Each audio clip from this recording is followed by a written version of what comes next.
C'est vrai en plus. Tout le monde est revenu.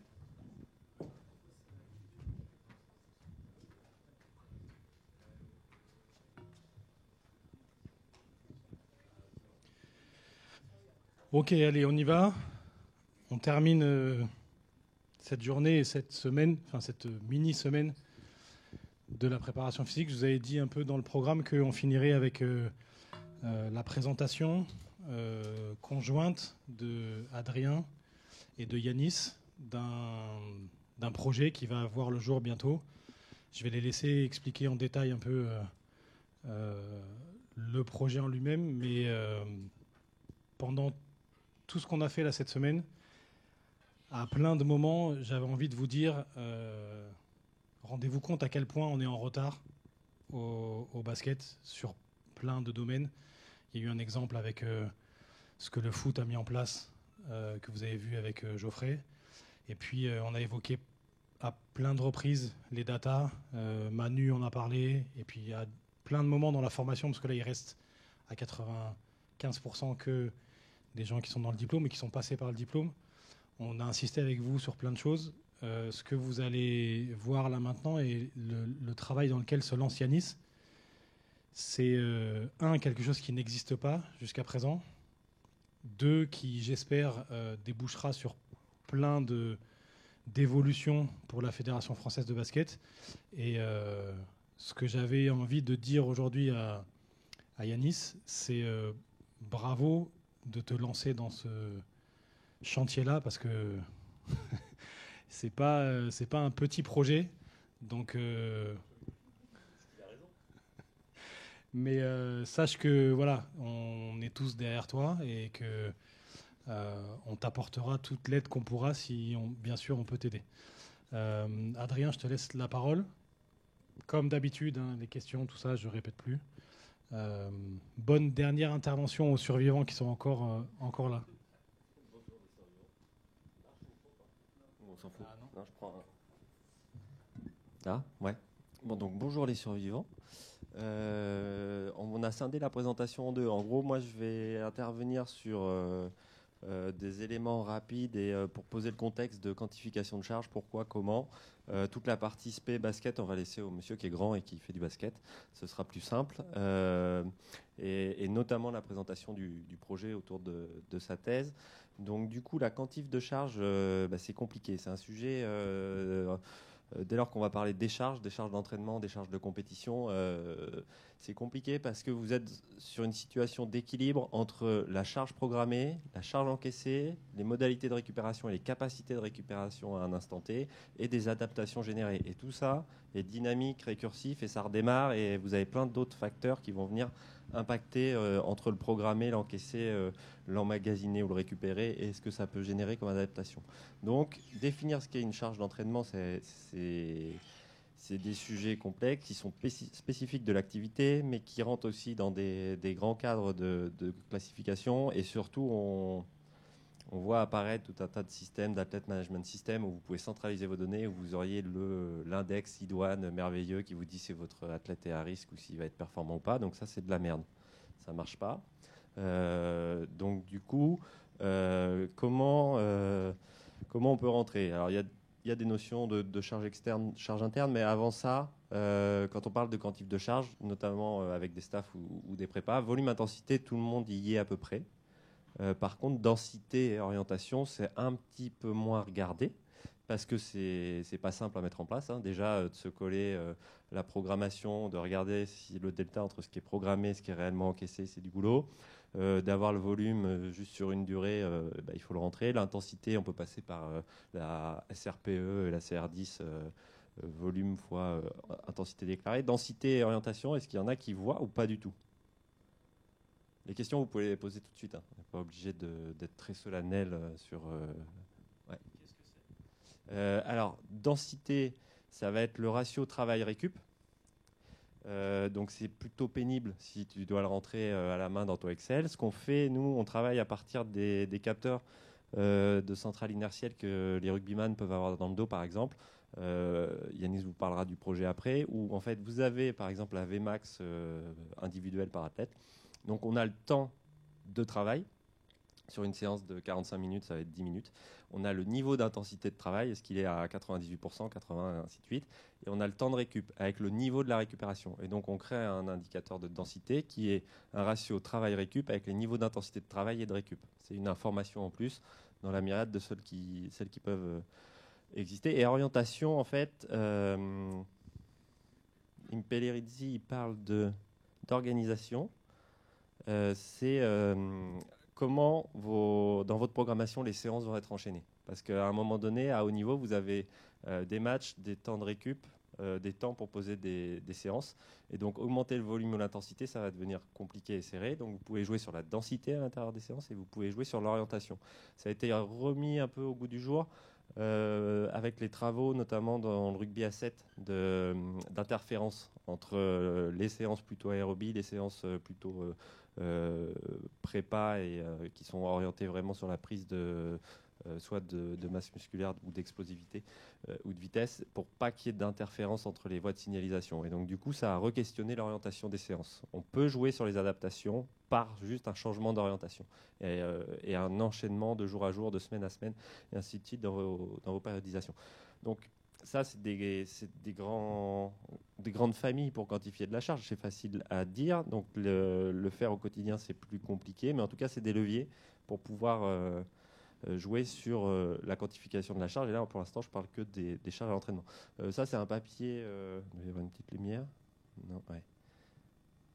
Ça, c'est un papier récent d'Impellerizzi. Alors, je l'aime bien, ce schéma, parce que vous avez l'exercice, donc lui il parle de quantité et de qualité, donc on va retrouver volume, intensité, organisation, donc on retrouve un peu l'orientation des séances, mais dans l'organisation on peut aussi retrouver à la croisée de orientation, quantité, qualité, la densité. Et alors il y a les grandes nomenclatures de charge externe. Donc charge externe, c'est ce que l'athlète va encaisser, ce qui peut être spécifique activité, combien de shoots, combien de sauts, combien de lay-up, combien de temps de pratique. Et alors, il faut faire attention parce qu'il y a la charge interne qui, finalement, ça me convient bien si on parle de charge interne quand c'est plus de la charge. La charge interne, c'est l'adaptation de l'organisme à la charge externe. Parce que c'est quoi? C'est les fréquences cardiaques, c'est de lactate, c'est les déclarations psychométriques d'échelle RPE. Mais en fait, on n'est plus dans de la charge. On est dans de l'adaptation à la charge. Donc historiquement, c'est lui aussi, Monsieur Impellerizzi, qui a posé les termes de charge interne et charge externe. Dans sa définition, lui, il est carré, il n'y a pas de souci. Sa charge interne, on est déjà sur les adaptations. Et en fait, ce petit schéma, je le trouve cool parce qu'il y a des objectifs d'entraînement. Quand il y a des exercices, il y a une quantification de la charge externe, les adaptations de la charge interne, et puis il y a des résultats. Et selon ces résultats, on les challenge par rapport aux training goals, par rapport à la performance. Et on voit bien que c'est une boucle qui va bouger en permanence. Et donc, c'est ce qui va générer une grande complexité dans la quantification, puisque c'est en permanente évolution. Donc, pourquoi quantifier? J'ai bien aimé ce que Fabrice disait tout à l'heure. C'est sûr que si on mesure beaucoup de choses, mais que l'objectif, que les athlètes ne sont pas en train d'adhérer parce que tout n'a pas été aligné sur on mesure ça, ça, ça et ça, c'est pour mieux individualiser, c'est pour essayer d'estimer ton risque, c'est pour essayer de mieux d'être meilleur sur des périodes d'affûtage, peu importe l'objectif de la quantification, mais si ça c'est pas clairement identifié et surtout derrière si c'est pas exploité et utilisé, vous pouvez avoir un athlète management system, athlète 360 ici, comme avec le pôle France de basket, c'était la question d'Audrey tout à l'heure, est-ce qu'il l'utilise?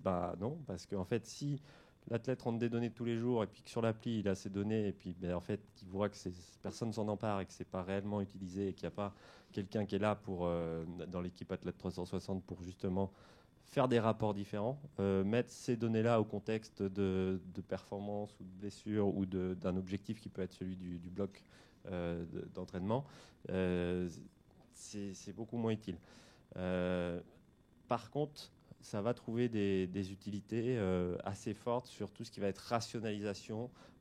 Si vous avez des tests, des programmes, d'autres tests, de poser des métriques. Si vous avez la quantification de la demande compétitive par carton, par poste, et ainsi de suite, et que vous voulez aller taper sur intensité match, et vous pouvez checker si vous êtes réellement dans ce que vous souhaitez faire travailler. Et là aussi, en fait, la quantification, pourquoi faire? Il y a pas mal d'objectifs. Et donc, on peut capter beaucoup d'informations. Donc, les charges internes, externes d'entraînement de compétition. Et en fait, nous, la vision qu'on a de ces informations qu'on peut capter, ça va permettre de contextualiser. Alors, souvent, ce que les staffs nous demandent, c'est le lien avec la perf ou la survenue de blessures, de maladies qui vont générer une indisponibilité à l'entraînement. Et donc la démarche qu'on fait, c'est on va capter des infos sur la charge, sur la planif, pour regarder le planifier, programmer, réaliser et encaisser, sur les tests, qui peuvent être des profils force-vitesse ou autres. On a parlé tout à l'heure du test de Martin, sur des profils psycho, sur les soins, sur la notion de fatigue, de sommeil, de déplacement et de fuseaux traversés, de nutrition, et ainsi de suite. Et ce qu'on va chercher à identifier, c'est pas... Il y a plein de données, on capte et puis après on essaie de voir ce qui est associé ou corrélé. C'est par athlète, quelles sont les associations les plus fortes quand survient une blessure. Et donc pour une athlète, ça peut être des survenues de blessures quand la récupération est inférieure à l'habitude. Et donc du coup, on voit que ça va plutôt tourner autour d'une charge qui est mal encaissée. Et donc c'est là où il y a des niveaux de performance inférieurs et c'est là où peuvent survenir des blessures. Tandis que pour une autre athlète, on est sur des profils qui peuvent être complètement différents, où là c'est très dépendant de la charge, et donc de la charge qui impacte fortement sa performance, mais là qui pourrait être plutôt lié au sommeil, qui génère de la fatigue, des courbatures et qui vont venir impacter la blessure. C'est des exemples là fictifs, mais en tout cas c'est ça la démarche. C'est on capte de l'information pour aller contextualiser donc là c'était plutôt orienté estimation ou lien avec la perf ou la blessure. Et ça va permettre d'aller vers plus d'individualisation. Donc tout ça, c'est chronophage, ça prend du temps. N'y partez pas si tout n'est pas aligné. Si toutes les parties prenantes de l'organisation de la structure ne voient pas un intérêt, que vous avez un trou dans la raquette qui manque des réathlétiseurs ou qui manque le soutien politique ou que les médecins ne veulent pas participer et ainsi de suite, c'est pas la peine d'y aller parce que vous allez perdre de l'énergie et du temps. Mais en tout cas, il y a des outils type Athlete Management System qui existent pour faciliter le travail avec deux gros scopes, optimiser la perf et diminuer le risque. Et c'est surtout l'outil qui va permettre de discuter parce que vous allez centraliser les informations dans un outil qui peuvent être... donc ça peut faciliter le partage d'infos, c'est-à-dire que d'une séance à l'autre, quand ça passe d'un prépa à une séance en groupe et ainsi de suite, vous avez l'information de ce qui a été réalisé le matin, de la RPE déclarée. Ça vous permet d'avoir quotidiennement automatiquement le volume et l'intensité encaissée. Si vous bossez sur des index de densité, d'avoir ces infos-là. Et donc vous avez la vision de l'athlète à l'instant T. Dans certains pôles ici, il y a les PISCAI, donc les athlètes rentrent la couleur des urines et donc entre la séance du matin et de l'après-midi, ils ont des orientations sur si l'urine est trop foncée, de réhydratation, et donc l'information passe pour ceux qui les ont l'après-midi. Et leur demande s'ils sont suffisamment hydratés. C'est un exemple, mais c'est dans le partage d'infos. À ce niveau-là, quand juste l'information est rentrée, ça peut permettre aussi de mieux réguler. Et ce qui est important, c'est que vous mettez en banque des informations, des données sur le groupe que vous avez, qui va être utile pour ceux qui viennent après, mais qui va être utile aussi pour tendre vers l'individualisation. Et après, les temps 2, ça va être la création et la validation plutôt scientifique d'index, de scores d'affûtage, d'estimation de différents éléments, d'états de forme et ainsi de suite. Donc, ce n'est pas l'état de forme, la somme des questions du matin, là, du wellness qui était évoqué, fatigue, sommeil, et puis si on fait 10 plus 10 plus 10 et qu'il y a 5 questions. Donc, si tu es entre 40 et 50, tu es dans le vert. Si tu es entre 40 et 20, tu es dans l'orange. Et puis, tu es dans le rouge et tu es en dessous. C'est pas ça. La validation, l'état de forme, c'est plutôt sur 2-3 saisons. On va regarder à chaque fois qu'un athlète est contre-performant ou s'est blessé. Et on va aller faire tourner des estimations pour est-ce qu'on aurait pu prédire le fait qu'il se blesse ou qu'il loupe un entraînement ou qu'il soit moins performant.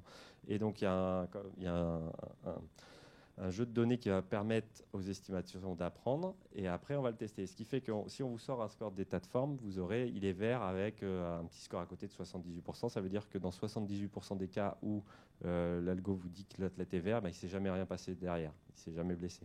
Et si on vous le sort à rouge avec le score à côté, c'est sur les données historiques d'apprentissage, pour cet athlète-là de manière individuelle, c'est ce risque-là qu'il encourt. Donc en fait, les autres temps sont plus pour fournir des outils pour aider dans vos décisions et réflexions. Et les dernières étapes, elles sont plutôt sur les aspects d'estimation et de prédiction.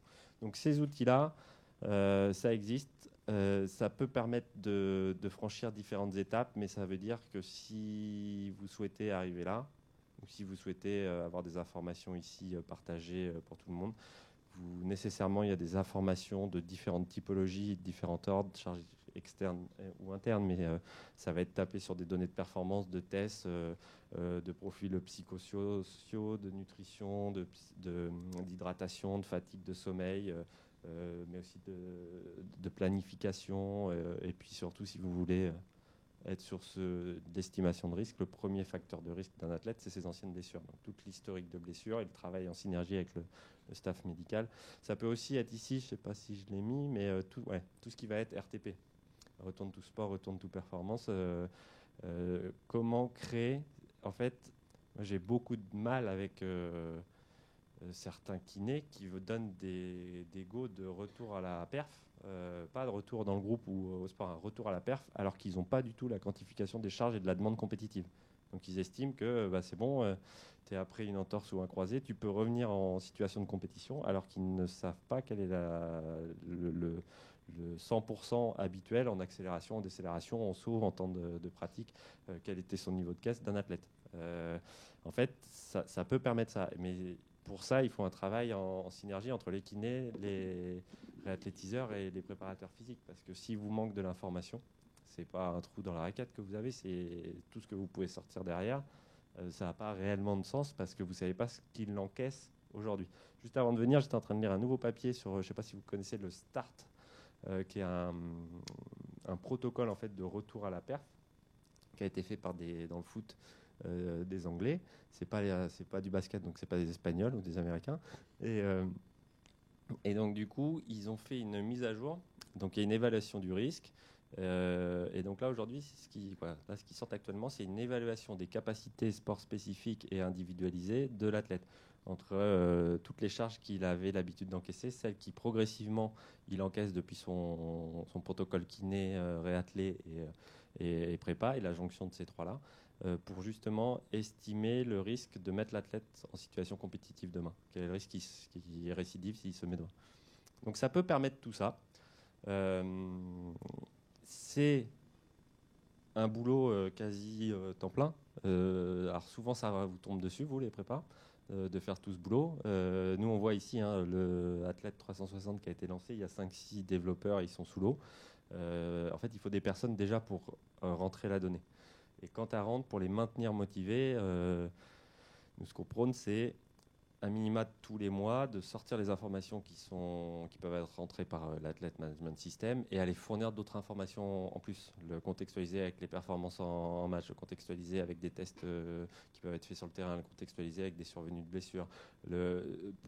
Pour qu'en fait les athlètes se rendent compte aussi qu'il y a des rapports autour de ce qui rentre, leur montrer aussi quand le staff décide que ça peut être partagé, et que ceux qui rentrent en fait même si c'est pas visible au quotidien, c'est pas parce qu'il déclare qu'il a mal dormi, qu'il est fatigué, qu'il a des courbatures que la séance va être plus simple, parce que le thème peut être d'aller taper dedans quand on est dans le rouge, mais de montrer en fait que les gens utilisent, ça facilite l'adhésion. Mais pour ça, il faut du staff. Donc là, je pense que maintenant, ça va pouvoir parler de basket et du projet qu'on est en train de construire avec Yanis, qui va un petit peu l'occuper dans les 3 prochaines années, je pense, qui va se mettre en place donc ici, au Pôle France. Merci.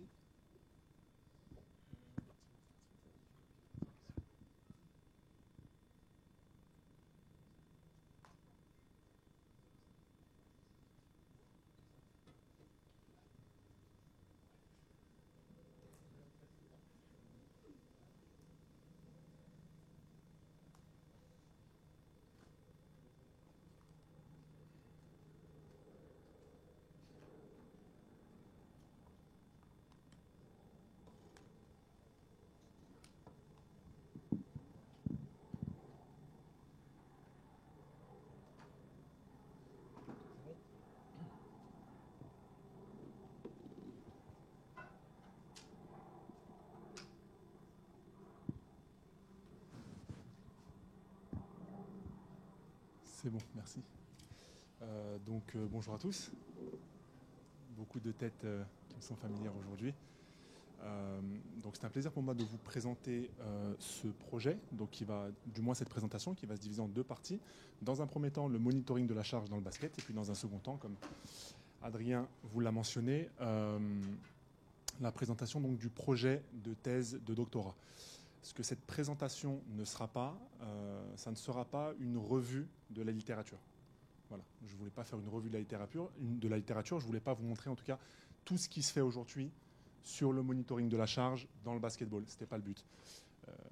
Et dans un second temps, je suis désolé, mais il n'y aura pas de données qui seront présentées durant cette présentation pour la simple et bonne raison qu'il n'y en a pas pour le moment. Donc, voilà. On espère en tout cas avec mes collègues que dans les prochaines années, dans les futures années, je pourrai en tout cas vous présenter des données sur ce que l'on fait ici au pôle et idéalement même sur les équipes de France, jeunes dans un premier temps et pourquoi pas seniors par la suite. Donc voilà. C'est un troisième point, ce n'est pas non plus un projet qui a un nom. Donc, ah oui. Vous avez une idée d'un nom qui claque. Voilà, c'est vrai que pour le moment, on n'a pas encore trouvé de nom. Donc voilà. Donc je vais vous faire la présentation. Combien tu touches, je ne sais pas encore pour le moment. Et je vais vous faire la presse et voilà. Et si vous avez des idées de noms voilà, qui claquent bien, donc n'hésitez pas. Donc c'est un projet qui aura lieu, donc bien évidemment, la structure d'accueil, donc la Fédération française de basketball, et le laboratoire, donc l'IRMES, qui, pour ceux qui ne le savent pas, est l'Institut de recherche biomédicale et épidémiologique du sport. Donc directeur de thèse Jean-François Toussaint et co-directeur monsieur Adrien Sodot, que vous avez eu la chance d'écouter juste à l'instant. Un petit sommaire. On va commencer. Pourquoi est-ce que la quantification, pourquoi est-ce que le monitoring de la charge est important dans un premier temps? Dans un second temps, les différentes méthodes qu'on utilise. Adrien a parlé un peu de la charge externe, de la charge interne. On va rapidement revenir dessus. Dans un troisième point, donc les variables notamment de charge externe qui sont aujourd'hui étudiées dans le domaine du basketball, et on va expliquer pourquoi. Et puis un quatrième point qui sera le projet de thèse en lui-même. Okay, la présentation, je sais que vous êtes fatigués après une longue semaine. Je sais que Fabrice vous a bien fait courir, donc ce ne sera pas une présentation qui sera extrêmement longue.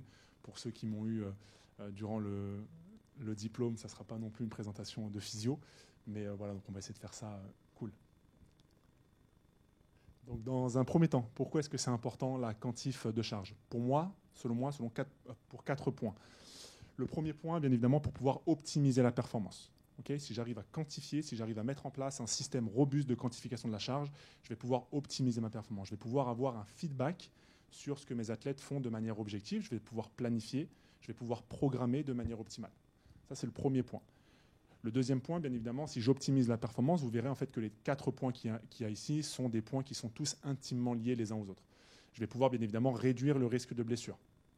Okay, je vais réduire le risque de blessure parce que je vais être à même de pouvoir quantifier la charge et monitorer la charge de manière beaucoup plus objective.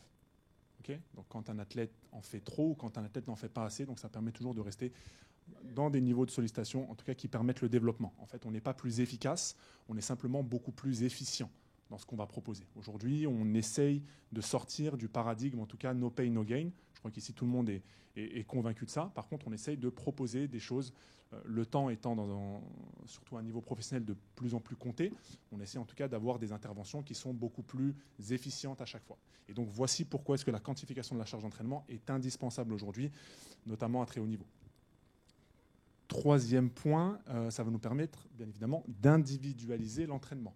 Comment? Je vous donne un exemple, et ça je l'ai vu, petite anecdote avec le rugby, avec l'équipe de France U19 ou U20, qui nous a fait l'honneur de sa présence ici il y a quelques semaines. Donc j'ai été assisté aux entraînements, j'ai parlé aux préparateurs physiques, aux sport scientists, et en fait eux ce qu'ils font, c'est qu'ils font à mon goût ce qu'on appelle la préparation physique intégrée. Un exemple de terrain, ils avaient prévu une séance vitesse dans le rugby. Et donc, dans cette séance vitesse, en fait, ils avaient prévu un nombre d'accélérations, donc un nombre de sprints, passés à tant de pourcentage de leur Vmax. À partir du moment où tous les joueurs avaient passé ce temps-là, avaient passé le nombre de sprints prévus au préalable par le préparateur physique et par le sport scientist, ils arrêtent l'entraînement. Donc voilà. Et donc l'entraînement, bien évidemment, ce jour-là, en tout cas, bien évidemment non, mais l'entraînement s'est terminé plus tôt que prévu. Et donc, excusez-moi. Et donc, ils m'ont dit, voilà, stop. Pourquoi? Parce qu'on a eu ce qu'on avait planifié en amont. Et donc pour nous, ça nous suffit. On n'est pas obligé d'aller... Oui. Exactement. Donc tu es en train de nous dire qu'ils ont fait une forme jouée. Il y en a qui étaient derrière leur ordinateur. En fait, il y avait le sport scientist qui était sur le côté. Ouais. Il y avait le préparateur physique qui était sur le terrain avec le coach. Et en fait, ils étaient reliés avec un micro. Et lorsqu'ils avaient... Ils avaient leur Bien GPS. évidemment, tous les joueurs avaient des Ok. GPS sur le dos. Et en fait, lorsque les joueurs avaient fait le nombre d'accélérations prévues, Ils stoppent le sport jeu. scientist envoie un message, ou en tout cas lui dit dans le micro, et là, stop. On a eu ce qu'on voulait. Incroyable. Voilà, Et ça, pour moi, c'est de la prépa intégrée. Le coach a ce qu'il veut. Il a son rugby. En l'occurrence, nous, il aura son basket. Et moi, en tant que prépa, j'ai aussi ce que je veux sur le développement de ma qualité physique. Voilà. Et pour tous les joueurs qui n'ont pas eu, en tout cas, la stimulation souhaitée, ces joueurs-là restent à la fin et ont un top-up à la fin. Donc, voilà. Et donc là, on peut l'imaginer aussi, nous, la même chose dans le cadre du basket. Okay, on a un match de basket. Je reviens sur ta question après, Cyril. On a un match de basket. Tous les joueurs vont jouer. Certains vont jouer 30 minutes, d'autres vont jouer 20 minutes, d'autres ne vont pas jouer. Et donc, à la fin du match, pour ceux qui n'ont pas joué, pour pouvoir globaliser, en tout cas générer la charge et pour que tout le monde soit sur le même pied d'égalité, je prends à la fin ceux qui n'ont pas joué et je leur fais faire soit du spécifique, soit X accélération, soit voilà, en fonction, ou une séance de musculation pour ceux qui ont besoin de musculation et de renforcement musculaire. Donc voilà. Et donc c'est la même chose et c'est le même principe pour les entraînements, notamment pour les entraînements discriminants. Je t'écoute. Tu parles justement à la fin de discrimination. Et moi, je reviens sur l'idée aussi d'individualisation. Donc ceux qui ont fait leur nombre de sprints, enfin travail vitesse, ce qui était recherché, nickel. C'est-à-dire que ceux qui ont atteint le quota, tu les mets de côté dans la pratique ou ils continuent, ça se trouve, ils vont en faire plus que les autres. Ils ont fini l'entraînement. Place à la récupération. Oui, mais il y en a qui vont peut-être en faire plus. Enfin, je sais pas si c'est dans le jeu. Ouais. Tu vois ce que je veux dire? Ils sont en train de jouer. En fait, il y en a qui vont avoir fait les 7 séance, vitesses. Imaginons que ce soit une séance basket ou une séance rugby là, en l'occurrence, mais une séance basket avec un axe en préparation physique. Okay, on sait à quel point ça peut être difficile aujourd'hui de mettre en place, surtout en tout cas nous dans notre contexte, des séances qui sont vraiment dédiées par exemple au développement de la vitesse. D'accord ? Donc moi je vais l'amener de manière à ce que le coach comprenne que c'est important et je vais lui dire pour pas que tu perdes du temps, parce que c'est surtout ça, hein, avec 2 matchs par semaine, nous ici avec les cours ou à un niveau professionnel avec 2-3 matchs comme Manu nous l'a expliqué, c'est très difficile de pouvoir prendre en tout cas des créneaux pour développer ce genre de qualité. Donc je vais faire en sorte, au même titre que pour le cardio, de l'intégrer dans le basket. Mais là en l'occurrence, tous les joueurs, imaginons que ce soit une séance de basket avec un axe en préparation physique, tous les joueurs qui m'ont donné ce que j'avais planifié, fini, récupération. Et ceux qui ne l'ont pas encore fait, et ceux qui l'ont pas, ils continuent. Mais dans un sport collectif, si tu es en train de faire du collectif, comme tu me dis que c'est de l'intégrer. Ouais, mais là après, en il y en a l'occurrence, qui vont en faire un peu plus 90% de l'équipe et qu'il reste encore 1 ou 2 joueurs, et ben à la fin, eux continuent pour être sur la même charge. Ok, ça peut être ça. Du moins, c'est comme ça que le rugby, l'équipe de France U19 ou U20, U19, le faisait. Dernier point, et nous, dans notre contexte super intéressant, dans la détection. Okay, mais pas forcément dans la détection d'un gamin qui passe du Krebs ici au Pôle France. Ça peut être même sur la détection sur les équipes de France. Okay, aujourd'hui, je suis dans l'incapacité de pouvoir vous dire qu'est-ce qu'un meneur, qu'est-ce qu'un ailier ou qu'est-ce qu'un intérieur, féminin ou masculin, du Pôle France. Combien de kilomètres est-ce que ça parcourt? À quelle intensité? Combien de changements de direction? Combien de sauts par match? Quelle est la différence entre les postes? Aujourd'hui, je suis dans l'incapacité de pouvoir dire ça pour la simple et bonne raison que les données n'existent pas. Les dernières données remontent à Bernard Grosgeorges pour ceux qui ont connu. Et donc, c'était absolument pas avec ce type de système. Hein. C'était devant sa vidéo VHS. Et donc, il topait à chaque fois qu'il y avait un saut, un changement de direction. Voilà. Donc, ça commence à remonter. D'accord ? Et donc, dans la détection, aujourd'hui, si je suis en mesure de pouvoir dire ce qu'un Tony Parker ou ce qu'un Evan Fournier qui sont passés ou ce qu'un Boris Dio qui sont passés par le Pôle France étaient capables de faire lors de leur première, leur deuxième, leur troisième année, mais en fait, je vais pouvoir comparer ça avec mes jeunes au même âge. Et donc ça, c'est super important pour la détection. Et vous voyez qu'en expliquant, en fait, les 4 points qu'on trouve ici sont tous intimement liés. Okay ? Si j'optimise la performance, je réduis mon risque de blessure. Si je fais plus d'individualisation, je réduis mon risque de blessure et j'optimise la performance. Voilà. Et donc, bien évidemment, avec un axe sur la détection, comme je viens de vous l'expliquer. Donc, 4 points qui, dans notre contexte à nous, sont pour moi fondamentaux. Alors, Adrien en a rapidement parlé tout à l'heure. 2 familles, encore une fois intimement liées. La charge externe d'un côté, la charge interne de l'autre. La charge externe, donc, comme vous le voyez ici, définition donc, de Platonov, la charge externe donc, correspond aux caractéristiques de l'exercice. Intensité, volume, vous avez maintenant la densité, l'orientation qu'Adrien vous a très bien expliqué. De l'autre côté, on a ce qu'on appelle la charge interne. Donc, c'est les adaptations aiguës ou chroniques, positives ou négatives de l'organisme à la charge externe. Okay, donc, typiquement, la charge externe sur le terrain, on va pouvoir la quantifier à l'aide de microtechnologies. Donc, GPS pour les sports d'extérieur, LPS pour les sports d'intérieur. Okay, le signal GPS ne passant pas, en fait, étant donné que nous sommes un sport d'intérieur, on utilise ce qu'on appelle des LPS. Aujourd'hui, il faut comprendre qu'aucune structure en France n'utilise ça. À partir de la rentrée prochaine, nous serons donc les premiers dans le basketball à utiliser des capteurs LPS. D'accord ? Et vous me direz, oui, mais qu'est-ce que Manu nous a expliqué ? En fait, Manu nous a expliqué, effectivement, donc lui travaille avec Catapult, mais en fait, ils ont ce qu'on appelle donc des données de centrale inertielle. Donc accéléromètre, gyroscope et magnétomètre. Ils n'ont pas les LPS, en fait. Ils n'auront pas les balises qui sont posées à l'intérieur de leur gymnase. Merci. OK ? Et en fait, ça, c'est super important parce que ça va nous permettre d'avoir le positionnement du joueur en temps réel et notamment le nombre de kilomètres parcourus durant l'entraînement ou durant le match. D'accord ? Donc, dès la rentrée prochaine, normalement, donc que ce soit Lasvel, que ce soit Strasbourg, que ce soit Limoges, que ce soit Gravelines, il me semble aussi, que ce soit Monaco, qui bosse avec le même outil que nous, aujourd'hui, ils ne sont que sur des données de centrale inertielle. Donc, on est potentiellement, en tout cas, si ça ne se démocratise pas avant, la première structure à partir de la rentrée prochaine travaille avec des capteurs LPS. Et donc, voilà pour la charge externe. Concernant la charge interne, donc c'est bien évidemment toutes les méthodes que vous connaissez déjà, que Fabrice nous a déjà expliquées. Donc, bien évidemment, le RPE, le SRPE, donc ça va être le RPE fois la durée d'entraînement. Ça va nous donner une unité arbitraire. On a bien évidemment les questionnaires wellness, on a la lactatémie, on a la fréquence cardiaque. Rapidement, concernant la fréquence cardiaque, ici, je parle de la fréquence cardiaque sur l'aspect monitoring de la charge et non pas monitoring de l'intensité d'exercice. D'accord ? On est tous d'accord pour dire que ce n'est pas un réel indicateur, ou du moins, ce n'est pas un indicateur très pertinent lorsqu'on essaie de monitorer des efforts à très haute intensité. Pourquoi ? Parce qu'on va avoir des dissociations au niveau physiologique, au niveau des différentes cinétiques, donc que ce soit consommation d'oxygène, lactatémie ou en l'occurrence fréquence cardiaque. Et en fait, elles vont suivre les mêmes dynamiques. Par contre, elles vont avoir des pics à des moments différents. Okay ? La fréquence cardiaque est très physiologique dépendante. D'accord ? Elle va dépendre du statut hydrique de la personne, du sexe, de son âge, de son poids. Donc, bien évidemment, et je vois encore beaucoup trop de préparateurs physiques quantifier les séances de HIIT, notamment avec des cardios. D'accord ? C'est une erreur physiologique. Yanis ? Oui. Toujours le même, excuse-moi. Vas-y, je t'écoute. Je pense à un truc par rapport à la technologie que vous allez utiliser sur la pratique intérieure. Et je me dis, avec la pratique 3-3, est-ce qu'il n'y aurait pas eu la possibilité de se lancer peut-être un peu plus tôt ? Enfin, bon, c'est pas une critique, c'est juste une réflexion que je viens d'avoir. Et on est justement en réflexion. Donc, pour rien vous cacher, j'ai déjà eu de bonnes conversations avec Karim Souchu, qui est le sélectionneur de l'équipe 3-3. Bien évidemment, le projet sera principalement dans un premier temps orienté vers le 5-5, mais c'est possiblement en tout cas des axes de réflexion sur le long terme. Donc voilà, donc il faut y penser. Donc voilà, charge interne d'un côté, charge externe de l'autre. Vous savez aujourd'hui c'est quoi l'un et c'est quoi l'autre.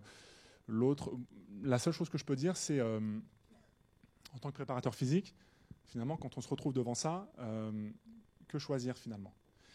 J'ai envie de vous dire, ça dépend de votre contexte. Ça dépend, ouais. Cyril, toi tu me dis la charge externe, mais... Ah, merde. Ça dépend du contexte. Et comme on vous l'a très bien expliqué, la donnée, la data pour la data, ce n'est pas forcément pertinent. Encore faut-il avoir les ressources pour pouvoir la traiter. Okay ? Mais dans un monde optimal, on essaye de partir vers un indicateur de charge externe avec un ou plusieurs indicateurs de charge interne. Okay ? Pour pouvoir, encore une fois, monter le système le plus robuste en fonction de mon contexte. C'est toujours la même chose. Oui, Claire ?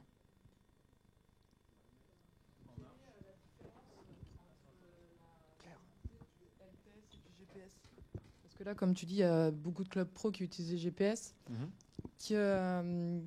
Qu'est-ce que va rapporter de plus le LPS ? Le positionnement des joueurs en temps réel sur le terrain. Et le nombre de kilomètres parcourus dans un match, entre autres. D'accord. Par contre, j'ai dit qu'il y avait beaucoup de clubs pro qui utilisaient les données inertielles. Ouais, les données inertielles. Voilà, donc issues de l'accélérométrie, les gyroscopes et le magnétomètre. Ok, donc là, c'est pour vraiment avoir plus le positionnement. Exactement. Vous avez vu vous vous souvenez ce que Manu un peu vous avait présenté ? Clairement. Il n'y avait pas de...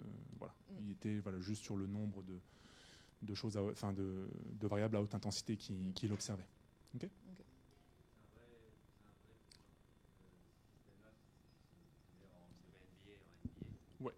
façon, je comptais en parler juste derrière. C'est un vrai plus, notamment pour toute la partie prépa, parce que ça permet de quantifier la demande compétitive de certains systèmes de jeu. Parce que tu as le déplacement de l'ensemble des joueurs en même temps. Et ça, en fait, sur la découpe après de toutes ces accélérations, décels, sauts et ainsi de suite, c'est vraiment énorme en termes d'individualisation, d'optimisation de la perf, de prévention de blessures. Parce que tu rentres dans le détail individuel de c'est quoi ta demande compétitive. Ou c'est quoi ta demande à l'entraînement, est-ce que tu es dans les clous ou pas pour la régulation. Voilà. Et après, même dans l'analyse, on ira bien évidemment, Adrien me l'a déjà dit, mais beaucoup plus loin dans l'analyse que de présenter simplement des données objectives comme ce qu'un préparateur physique de club a pu faire. Là, dans le cadre d'une thèse, on ira quand même beaucoup plus loin et on essaiera surtout d'aller trouver les liens entre les différentes variables. C'est ça qui est important aujourd'hui. C'est le lien qu'il peut y avoir entre les différentes variables. Faire de la quantification, pour moi, il manque quelque chose. Un mot sur les variables observées dans le basketball. Donc, j'ai sorti un papier donc, de Lorena Torres. J'imagine que tout le monde connaît Lorena Torres. Pour ceux qui ne la connaissent pas, Adrien rigole, mais c'est actuellement donc, la directrice de la performance de la fédération espagnole.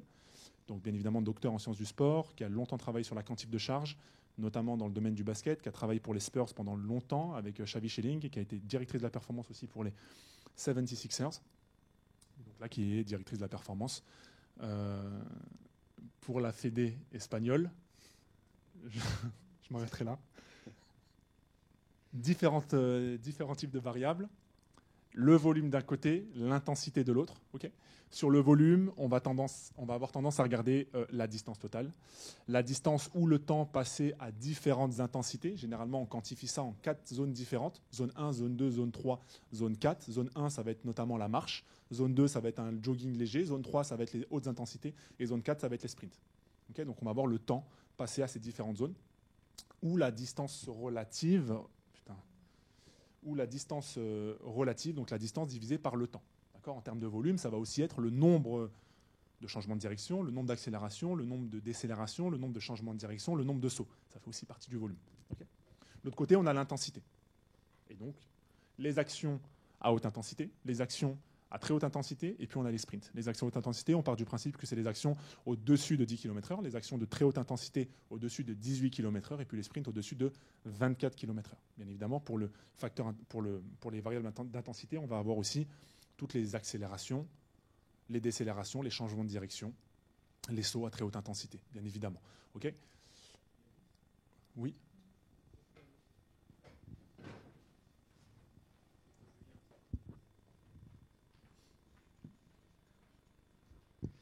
Je me pose une question. Pourquoi là, pourquoi il n'y a pas en dessous de, tu sais, tout ce qui va être arrêt ou marche. Là, tu es à chaque fois au-dessus de, c'est ça, si je vois bien, au-dessus de 10 km/h, c'est ça sur tes intensités. Ici ? Ouais. Et pourquoi la partie en dessous, en dessous de 10, vous la prenez pas ? Parce que là, c'est des actions en fait à haute intensité. En dessous, si, ça fait partie en fait du volume dans les 4 zones qu'on aura définies. La marche est aussi prise en compte. Mais en fait, ce qu'on essaie vraiment, et comme Manu vous l'a dit lors de sa présentation, ce qui va être discriminant aussi, ça va être aussi tous les efforts à très haute intensité. C'est ça qui est important aujourd'hui. Okay. Concernant ces zones de vitesse, c'est intéressant que tu m'en parles. Au regard de la distance, en fait, on regarde de la grandeur finalement d'un terrain de basket. Vous savez qu'on n'atteint jamais Vmax. D'accord ? Un terrain de basket faisant 28 mètres, on n'a jamais des courses qui nous permettent d'atteindre Vmax. Et aussi par rapport au nombre répété d'efforts à très haute intensité. C'est la raison pour laquelle il faut peut-être aussi replacer les curseurs pour que ce soit spécifique au basket et non pas prendre des données issues de la littérature, surtout d'autres sports. Parce que ça ne va pas être forcément intéressant dans notre contexte à nous. D'accord ? Toujours replacer par rapport à ce qu'on fait. Donc voilà en tout cas pour les variables observées. Pour ceux qui veulent, en tout cas, c'est ce papier de Lorena Torres que je pourrais envoyer ou que je passerai à Julien qui vous les transmettra. On arrive à la présentation donc, du projet. Il y a je vais revenir en arrière déjà. Quand je suis arrivé ici, donc en septembre dernier, j'avais une conversation avec Sabine. Et Sabine, elle m'a parlé donc, de Bernard Grosgeorges, qui a exercé ici il y a quelques années, qui a été préparateur physique ici pendant longtemps. Et je pense en tout cas tout ce que j'entends par rapport à cet homme-là, à ce préparateur physique, c'était qu'il était très, voire même trop en avance avec son temps. Et en fait, il mettait en place des choses et tout le monde ne comprenait pas forcément ce qu'il voulait mettre en place. Si bien qu'on l'a appelé, qu'on l'a surnommé le professeur tournesol. Voilà, donc ça vous fait rigoler, mais voilà. Et en fait, moi, je ne voulais pas être le nouveau professeur tournesol, en fait.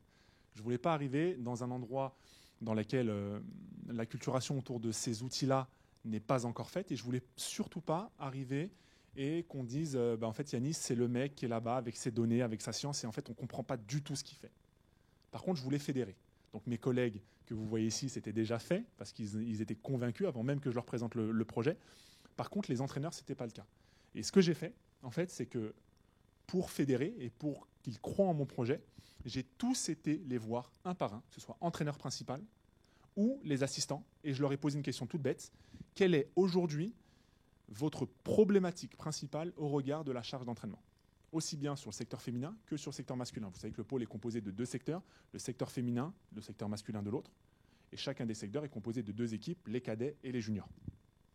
Et donc voici les différentes problématiques qui m'ont remonté. Donc j'ai mis bleu pour les garçons, rose pour les filles. Vous me ferez des commentaires plus tard, vous laisserez des mauvais commentaires plus tard sur la formation. Mais en tout cas, voici les différentes problématiques qui m'ont fait remonter. Et donc les problématiques qui pour moi sont fondamentales et à laquelle je vais devoir répondre durant ces 3 prochaines années.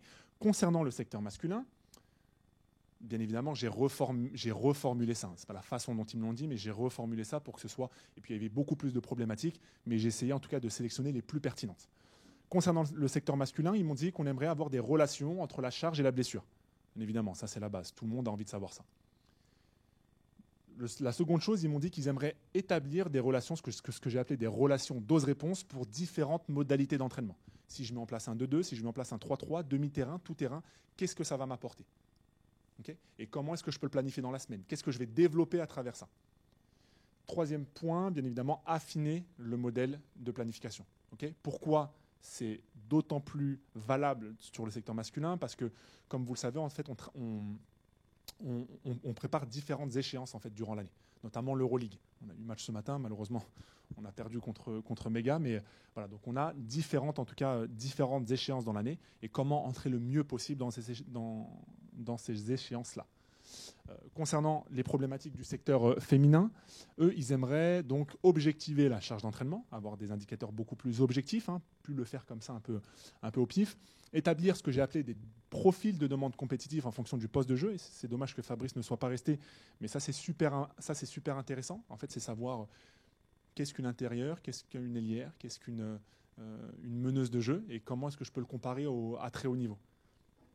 Et bien évidemment, objectiver les différences entre les secteurs. On sait qu'aujourd'hui, il y a de réelles, bien évidemment, différences et physiologiques ou biomécaniques entre les hommes et les femmes, mais l'objectiver, ça reste quand même à faire. Et surtout, ça permet aussi de dégager, pourquoi pas, des pistes de travail. Et ça, c'est super intéressant. Okay ? Donc pour ce faire, j'ai fait une petite, mais je vous ai dit que ça n'allait pas être une revue de littérature. Par contre, j'ai été chercher un peu dans la littérature ce qui se faisait. Et donc, dans cette thèse, dans ce projet, il y aura 3 axes fondamentaux. Un axe monitoring de la charge, un axe performance et puis un axe prévention des blessures, ou du moins blessures. Et donc, je suis parti du plus général. Lorsque l'on tape des mots comme load monitoring, donc monitoring de la charge et basketball d'un point de vue général, on tombe sur à peu près 220 publications. Lorsque l'on tape performance et basketball, toujours d'un point de vue général, on tombe sur à peu près 2600 publications.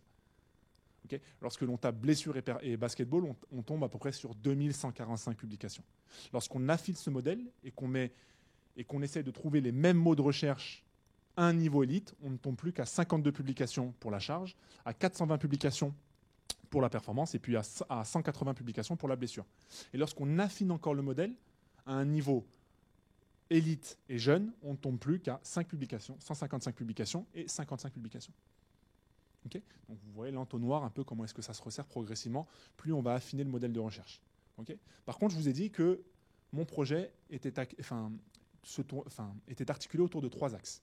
Le monitoring, la blessure et la performance. Et en fait, lorsqu'on essaye de mettre les 3 ensemble, aujourd'hui, dans le monde entier, en fait, il n'y a rien qui est fait. Il n'y a aucun projet aujourd'hui qui fait le lien entre la charge, la performance et la blessure, aussi bien au niveau élite qu'au niveau jeune.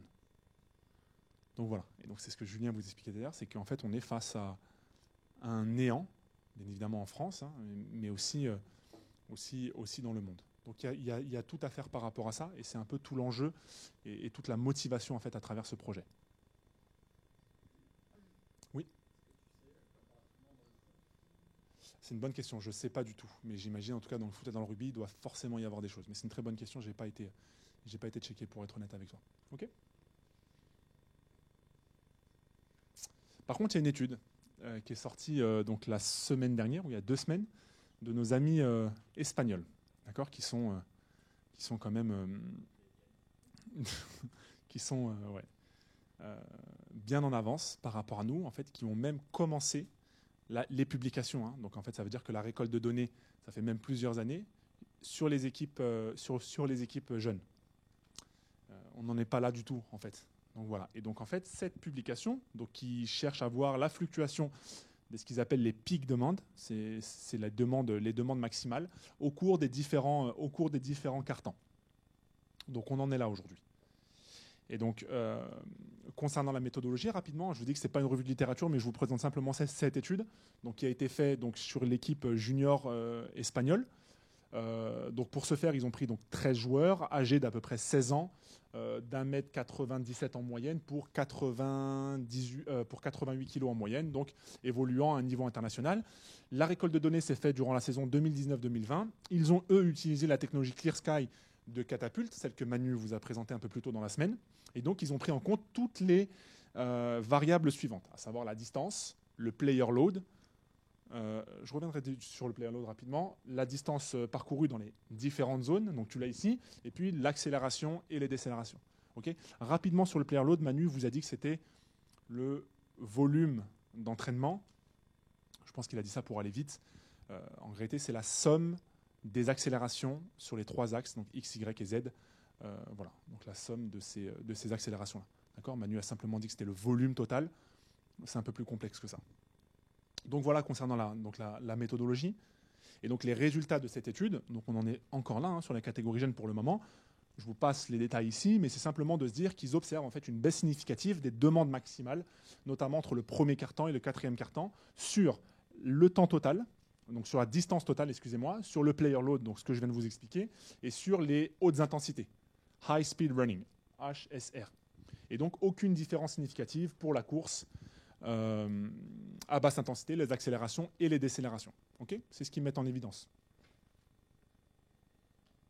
Donc l'objectif de thèse est donc d'objectiver les relations entre indicateurs de charge d'entraînement et de match, les blessures et la performance sur les catégories jeunes des équipes de France.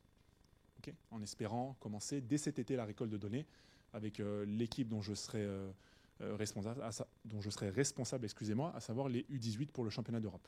Okay, plus tôt on peut commencer, mieux c'est, même si le projet se lance officiellement à partir de septembre prochain. Pour ce faire, encore une fois, les 3 axes dont je vous parle depuis tout à l'heure, un axe monitoring, un axe performance, un axe blessure. On va pouvoir utiliser donc des LPS. LPS, encore une fois, pour Local Positioning System. On va utiliser la marque Kinexon. En montant ce projet, j'ai mis 2 compagnies en compétition. D'accord, il faut jouer un peu sur comment est-ce qu'on appelle ça ? La concurrence, merci, j'ai cherché le mot. Et donc, bien évidemment, Catapult et Kinexon. Et après de longues réunions avec Adrien, on a décidé de partir sur Kinexon. Pourquoi ? Aujourd'hui, Kinexon, c'est le partenaire numéro 1 en NBA, en WNBA et en NCA. Et c'est vrai qu'ils ont un AMS, donc une spécificité basket qui est quand même très intéressante pour nous. Okay, j'ai vu plus loin et je me suis dit qu'en fait, c'était des outils qui seraient potentiellement déployables sur les équipes de France A. Aujourd'hui, je me suis renseigné, New York, Utah, pour y avoir été en décembre dernier, Dallas, Oklahoma, sont tous des franchises qui travaillent en fait avec Kinexon. Okay, donc potentialité aussi de, si on ne peut pas recevoir des données, pourquoi pas nous partager des données avec eux sur ce que les joueurs ont fait lorsqu'ils sont en équipe de France. Super intéressant. Partenaire numéro 1, WNBA. Je sais qu'aujourd'hui, la vitesse est au cœur en tout cas des préoccupations. notamment dans le développement physique, notamment chez les jeunes et chez les filles, on va pouvoir avoir aussi des données comparatives avec la WNBA. Qu'est-ce qui se fait en WNBA et comment est-ce que nos joueuses en équipe de France peuvent être comparées en fait avec ce seuil-là qui est la référence. Voilà pourquoi toutes les raisons qui m'ont poussé en fait à partir chez Kinexon, qui est une entreprise allemande. Et bien évidemment portatif. Ah oui, une chose super. Une chose que Catapulte ne fait pas. Je vous ai parlé donc des balises qui seront mises en place autour du terrain. Donc ce sera le terrain principal. Là où on joue les matchs, le terrain Tony Parker. Donc il y aura 14 balises qui seront positionnées et greffées sur les murs. Et ils ont aussi ce qu'on appelle une solution portative qu'on peut emmener avec nous. Donc c'est des balises en fait que l'on pose manuellement autour du terrain pour avoir justement cette solution LPS. Et donc ça, super intéressant lorsqu'on part en stage, notamment avec l'équipe nationale. C'est la raison pour laquelle j'espère pouvoir avoir les données, l'outil le plus rapidement possible pour pouvoir l'utiliser dès le 30 juin prochain pour le début de la préparation.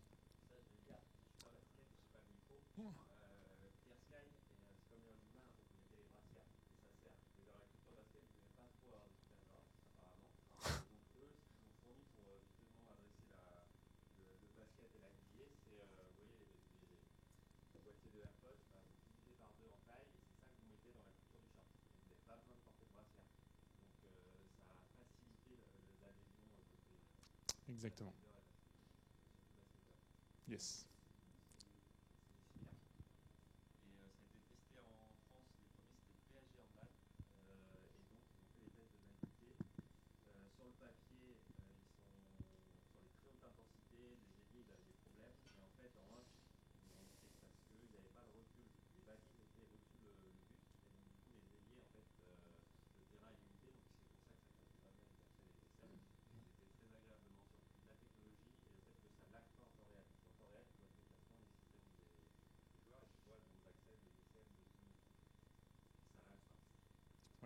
La thèse de... Rappelle-moi.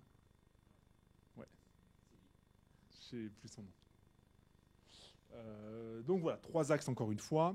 Les LPS qu'on utilisera, bien évidemment le RPE, le SRPE, le wellness qu'on utilise déjà aujourd'hui, et la fréquence cardiaque, mais toujours dans un souci de monitoring de la charge et non pas, comme je viens de vous l'expliquer, de quantification d'intensité, de très haute intensité. Je t'écoute. C'est encore à décider. On partira certainement soit avec Kinexon aussi sur ça, ou pour... C'est-à-dire sur la fréquence cardiaque, on n'a pas encore décidé ça. Que tu m'as envoyé cette semaine, ouais, d'ailleurs, mais j'ai pas encore lu.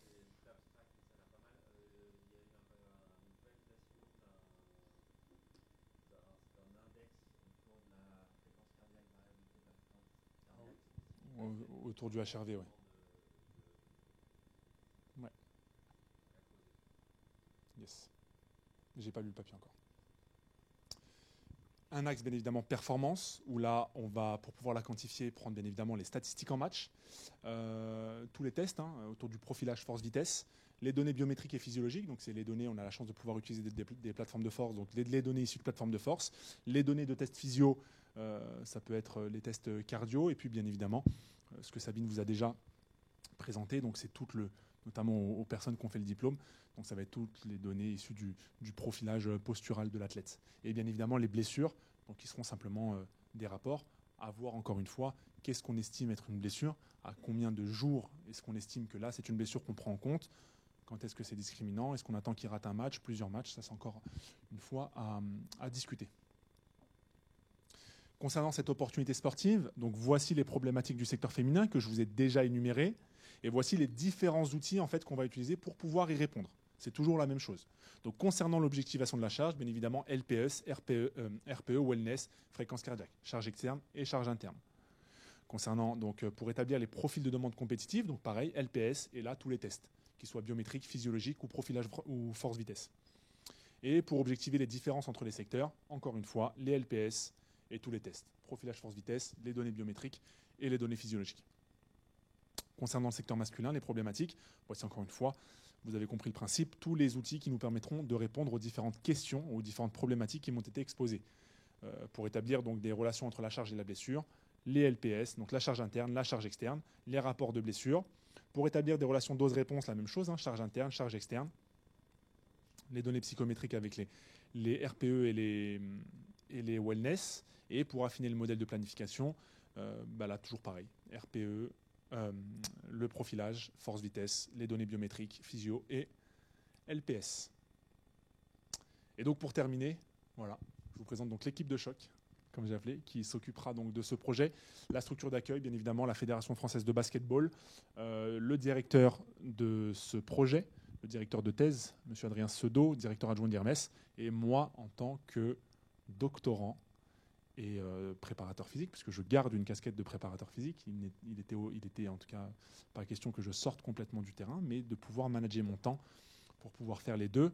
Dans cette présentation, je tiens aussi à parler donc, de mes collègues avec qui je travaille quotidiennement, Sabine et Julien, qui m'ont soutenu déjà qui ont toujours cru et qui m'ont soutenu dans, comment je pourrais dire ça, dans le fait d'avoir monté en tout cas ce projet et qui, je sais, seront d'une aide indispensable au cours de ces 3 prochaines années au quotidien pour pouvoir réaliser ce projet tous ensemble. Voilà, c'est pas mon projet, c'est moi qui le mènera dans le cadre de ma thèse, mais finalement c'est un projet, comme vous pouvez le comprendre, et au regard du retard que nous avons, c'est un projet aujourd'hui fédéral. Je vous remercie pour votre attention.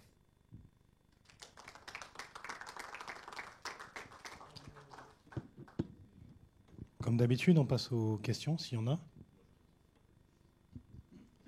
Vous avez parlé de faire de récolter des données de performance, notamment biométriques. Quel type de test vous allez mettre en place pour ces données-là? Ouais, très bonne question. Ça va être toutes les données en fait issues de plateformes de force. Donc tous les tests de saut, ça va être CMJ, squat jump, IMTP. Après tous les sauts unipodo, donc squat jump et contre-mouvement avec une jambe. Ça va être tout ce qui va être drop jump. Ensuite pour pouvoir calculer donc les indices de force réactif, les indices de force dynamique. Le front de montée oxytonique, donc le front oxytonique, hein, le fameux RFD, ou l'explosivité. Donc voilà, ça va être tout ce genre de tests-là sur plateforme de force. Donc essentiellement des tests de saut et des pliométries. Exactement. Okay. J'aurais aimé en tout cas rajouter la latéralité. Malheureusement, les plateformes qu'on a à notre disposition ne le permettent pas de le faire. Ce ne sont pas c'est pas des Bertec. On travaille avec des Vald Performance. Ça reste quand même de la bonne qualité, mais pas du niveau de ce qu'ils peuvent avoir dans d'autres structures. Donc on va rester en tout cas sur ce qu'on peut maîtriser. Et inclure des tests de vitesse, par exemple, comme des 10 mètres ou des petits tests, des choses comme ça. Ouais, exactement. Donc ça va être un profilage complet en fait. Hein. Donc c'est ce qu'on fait déjà au pôle. On a des tests de performance. Donc en fait on a un test de 20 mètres avec un split. Donc on fait avec cellule photoélectrique avec un split 5 mètres et un split 10 mètres et la vitesse à 20 mètres. On a aussi un lane agility test pour calculer l'agilité. Et après on fera aussi des profils force-vitesse sur l'accélération. Voilà.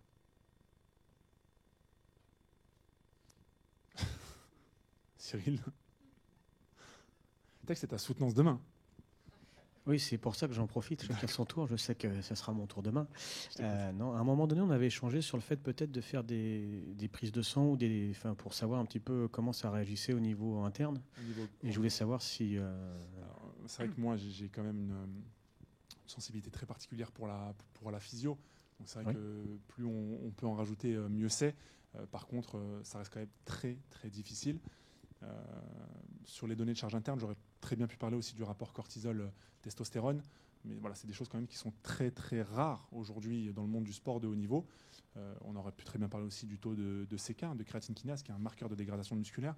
Donc voilà, c'est vrai que moi, avec ma sensibilité pour la physio, j'aurais aimé en tout cas, mais pas pour le moment. Déjà, on va rester sur des choses simples, des choses qu'on peut maîtriser. C'est toujours la même chose. Hein. Plus on va rajouter de données, plus il va falloir des gens derrière pour pouvoir la traiter. Et voilà, j'ai quand même un minimum de vie sociale. Donc, il semblerait. Donc voilà. J'espère pouvoir la garder encore un peu pour le moment. Donc voilà. Mais bon, voilà, c'est vrai que ça, c'est des choses en tout cas qui seront sur le très très très long terme. Je pense, dans un premier temps, quantification de l'activité. C'est quoi l'activité aujourd'hui dans notre catégorie d'âge? C'est quoi le basket de haut niveau en U16, en U17, en U18, en U19, en U20 sur les équipes de France? Quelles sont les demandes, quelles sont les contraintes mécaniques? Et ensuite pouvoir derrière déployer tout ce que l'on cherche à déployer. Ça va vraiment être la base de notre travail, ça va être ça dans un premier temps. Voilà. Oui. Ah, non, il faut qu'on t'entende à la... Bonjour, déjà félicitations pour le projet qui est intéressant et ambitieux. Ensuite, j'aimerais savoir, je ne me connais pas super bien en basket, est-ce que par exemple le fait d'avoir les GPS, ça va vous permettre aussi d'avoir les impacts, les collisions entre joueurs en nombre de jets par exemple, comme il peut avoir souvent au rugby, parce que ça peut être intéressant aussi pour les blessures, parce qu'il y a certaines blessures qui sont soit des commotions, des choses comme ça, des chutes parfois. Donc je voulais juste savoir ça. Non, ça ne nous permettra pas d'avoir ça. Parce que c'est moins récurrent au basket aussi. Pas parce que c'est moins récurrent, parce que simplement la technologie, je pense que ne nous permettra pas de le faire. D'accord. Par contre, c'est marrant que tu parles. Ouais, vas-y.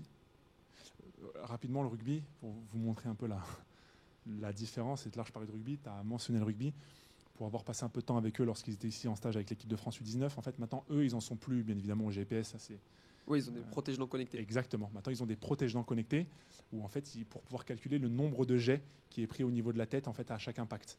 Donc voilà. Et donc, petit partage d'expérience qui pourra peut-être vous servir pour ceux qui interviennent dans le domaine professionnel ou peu importe le niveau. Une idée que j'ai transmise aussi à mes collègues. On a beaucoup de difficultés, on l'a entendu tout à l'heure avec Fabrice, à faire remplir les RPE ou ce genre de choses-là à nos athlètes. Et en fait, ce qu'ils ont fait au rugby, je trouve ça super intéressant, c'est qu'ils ont imprimé en fait des gros QR codes comme ça. Donc, quand on les flash, en fait, ça nous emmène quand on les scanne, ça nous emmène vers un espèce de Google Sheet, voilà, vers un truc comme ça. Et en fait, qui positionne à différents endroits entre le terrain et la porte de sortie en fait de leur stade. Pourquoi ? Parce qu'ils en fait, ils ont compris qu'aujourd'hui, et surtout les jeunes, lorsqu'ils terminent l'entraînement, en fait, la première chose qu'ils font, ils sortent le téléphone, et en fait, ils sont comme ça, jusqu'à la sortie du gymnase. Et en fait, ils se sont dit, si on met les QR codes par terre, on va en mettre plusieurs. En fait, s'ils ne chopent pas le premier, ils choperont le deuxième, et s'ils ne chopent pas le deuxième, ils choperont le troisième. Donc, ce qui fait que les joueurs de rugby, ils sortent, et comme tout adolescent aujourd'hui, ils sont avec les téléphones portables, et en fait, ils voient le QR code par terre, ils le flashent, en 5 secondes, ils sont sur le truc, ils remplissent le questionnaire, et puis c'est fait. Voilà. Donc, si ça peut vous aider, je trouve ça super ingénieux de leur part. Et nous, on a pensé à la même chose dès la rentrée prochaine, sauf que nous, on mettra ça dans les vestiaires. En gros, avant de sortir du vestiaire, il y aura, j'espère en tout cas, un QR code. Et voilà, et ils auront plus d'excuses pour pouvoir ne pas remplir les questionnaires. Exactement, ou sur la route qui mène au self. Voilà, exactement. Donc voilà pour répondre à ta question, Michel. Saïd ?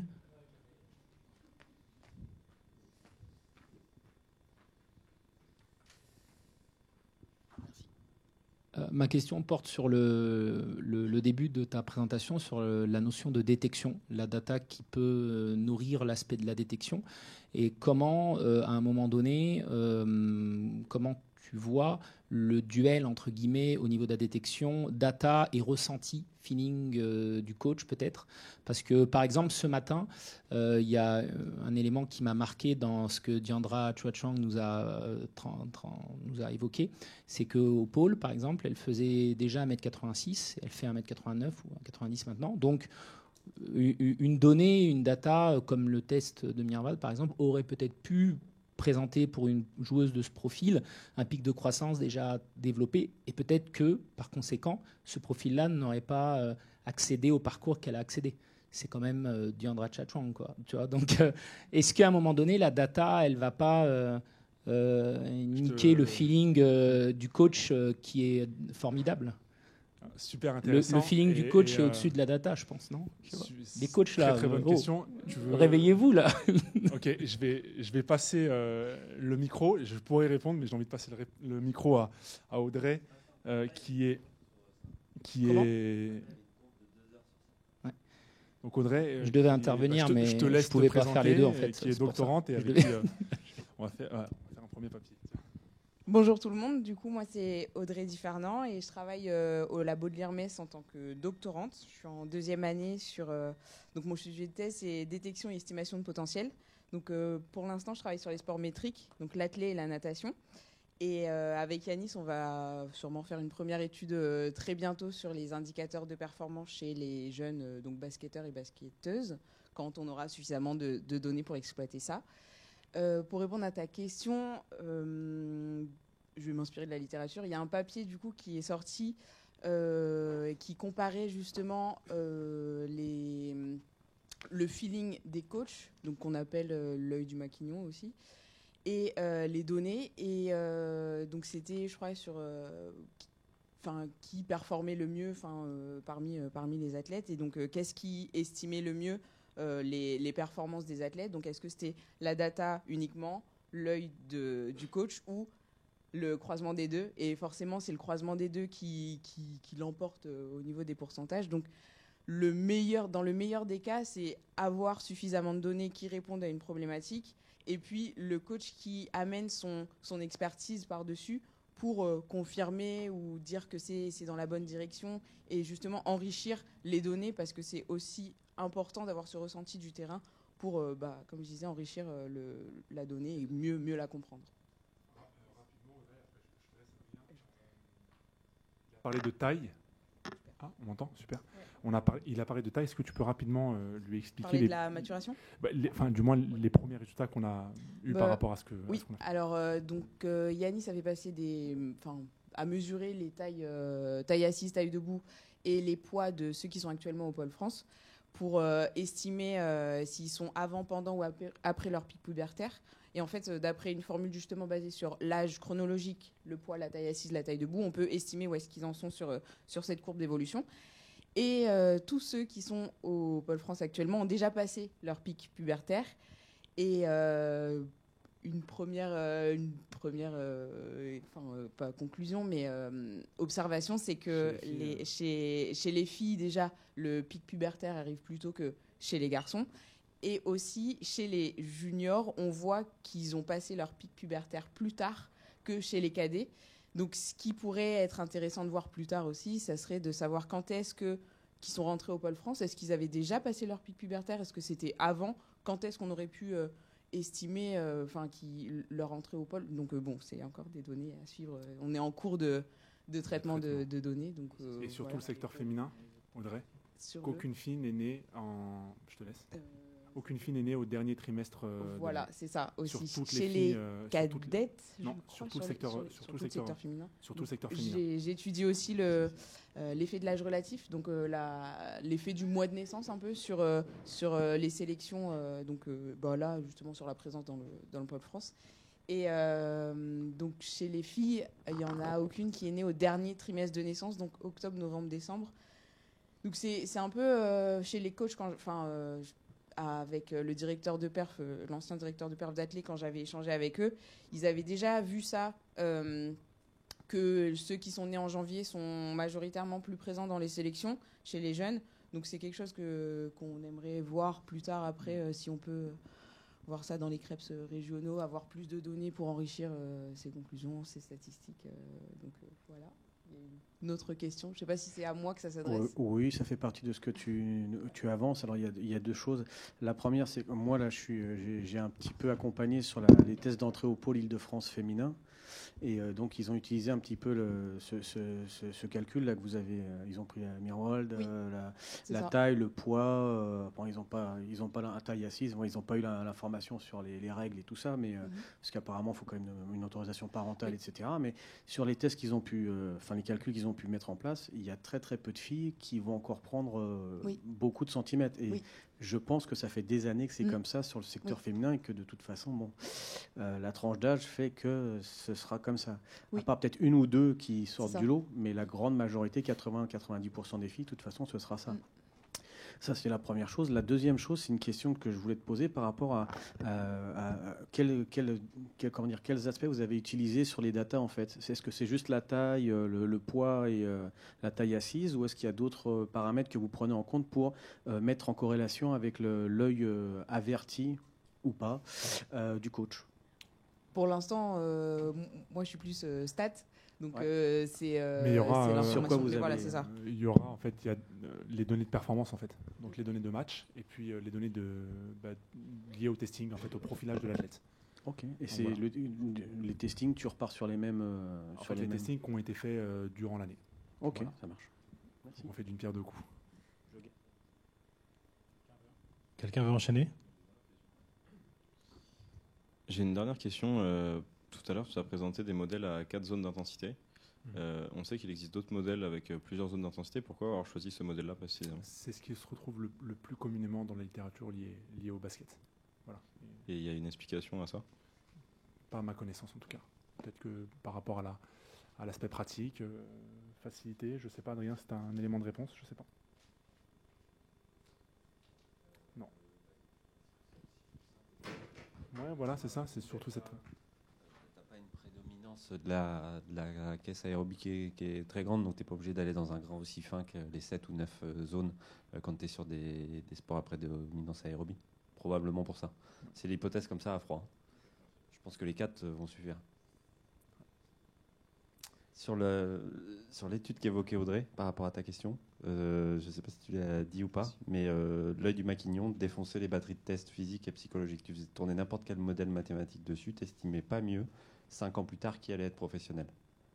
L'œil du maquignon, ils avaient demandé de coter de 0 à 100 sur chaque gamin qui va devenir professionnel, était meilleur. Par contre, quand tu regroupais les deux, c'était meilleur que l'œil du maquignon. Parce qu'ils ont fait l'étude a posteriori pour savoir qui est réellement devenu professionnel. Donc ça tombe bien, parce que nous, ça fait des années qu'on militait d'avoir la perception et l'œil du maquignon qui nous le rendent dans des fichiers Excel, genre de 0 à 100, la probabilité que lui devienne un joueur pro. Et donc c'était la première preuve, c'était en 2017 ou 2019 ce papier, il n'y a pas très longtemps, mais qui montre que l'interaction, c'est pas juste que l'expert arrive et interprète les données et l'utilise dans sa décision. C'est si tu fais rentrer cette connaissance-là, ça améliore tes estimations. Petite question, est-ce que vous pensez qu'il peut y avoir un intérêt dans le traitement? Dans le traitement, par exemple, en fait j'ai fait mon mémoire sur ce sujet-là aussi, dans le traitement par exemple des tendinopathies. On sait que la tendinopathie, la principale cause de tendinopathie, c'est la surutilisation. Et également, le meilleur traitement, c'est l'application de la charge. On ne sait pas quelle charge. Est-ce que tu penses qu'il peut y avoir un intérêt de ces méthodes de quantification? Je pense que tu as répondu à la question en la posant. C'est-à-dire que si c'est un des 4 points que j'expliquais au départ, si on est dans une meilleure individualisation, dans quelque chose de plus poussé, notamment sur la quantif de charge, après reprise, notamment après blessure, bien évidemment, tu réduis, selon moi, et on n'a pas encore travaillé dessus, mais de manière significative, je l'espère, en tout cas le risque de blessure. Voilà. Et donc ça peut bien évidemment avoir un impact sur...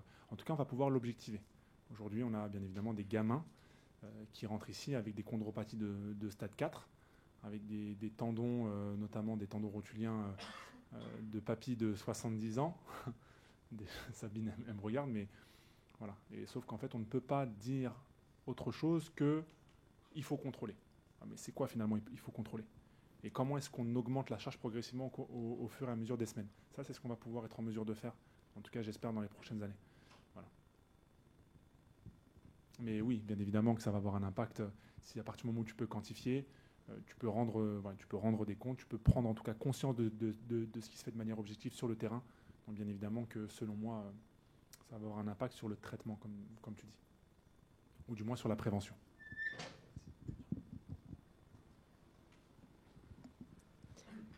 Ça me fait penser, Yanis, c'est parce que vous avez lancé encore des trucs partout. Faut pas mettre de pièces comme ça dans la machine. Mais vous avez voulu parler du pic de croissance et tout. Je pense qu'on ne sera pas trop confronté à ça malgré tout au Pôle France, parce que tu l'as dit, tu as voulu tester. Moi, je m'en doutais, en fait. On a juste... moi, par exemple, sur l'année qui est arrivée, on avait 6 gamins sur les 12 qui sont rentrés qui avaient pris 5 ou 6 cm dans l'été précédent. Ils ont tous passé le pic de croissance, assez certain, alors que c'est les plus en retard par rapport aux filles. Les filles, nous, on gère une fille aujourd'hui qui a été réglée très tardivement. Mais je vais aller plus loin, donc je reviens sur le truc. Parce qu'on parle des charges de travail associées aux blessures. Et en fait, je vois déjà un truc, mais qui va être impossible. Donc pour un name, là, pour votre projet, mission impossible, les gars. Le truc, c'est que on en aurait grandement besoin. En fait, vous savez pourquoi? C'est pour les jeunes. C'est-à-dire qu'aujourd'hui, on a un vrai problème de suivi de charge dans les pôles, parce qu'on a des gamins qui ont des maturations tellement différentes que c'en est très compliqué, et qu'en fait, il est là le truc. C'est-à-dire que quand on a écouté Diandra, Quand tu sais qu'elle est rentrée avec N-1, même si elle était à la fin de son pic de croissance, enfin la fin, parce qu'attention, à la fin du pic de croissance, nous, ils y sont à la fin, mais ils grandissent encore de 5 ou 6 cm. Hein. Elle a fait le pôle France. Diandra, elle a fait du pôle, ouais. Elle est rentrée en N-1.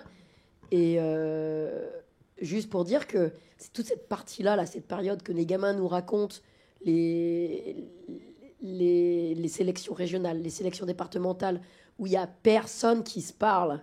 Et les mecs, ils enchaînent. Et en fait, c'est pas au moment que ça craque. C'est comme tout, hein. C'est toujours effet retard. C'est-à-dire que c'est l'accumulation de charges qui fait qu'à un moment donné, il y a un tendon qui foire, ou etc., etc.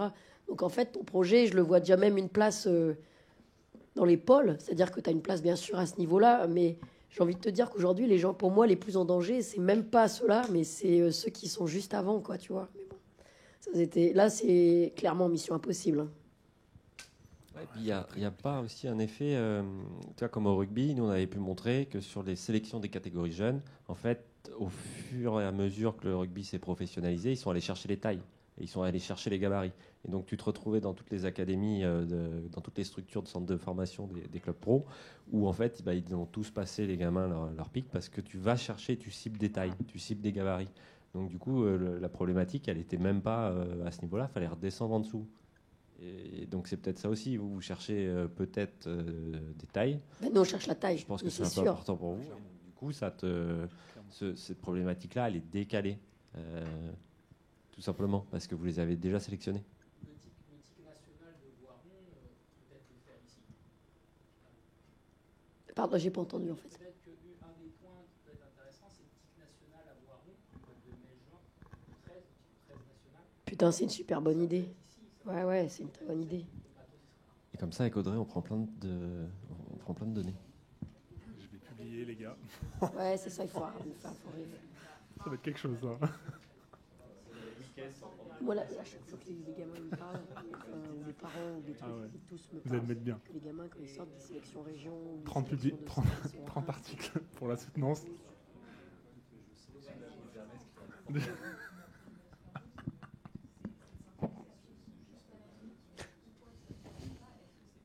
Pour retarder Claire, pour qu'elle loupe son train.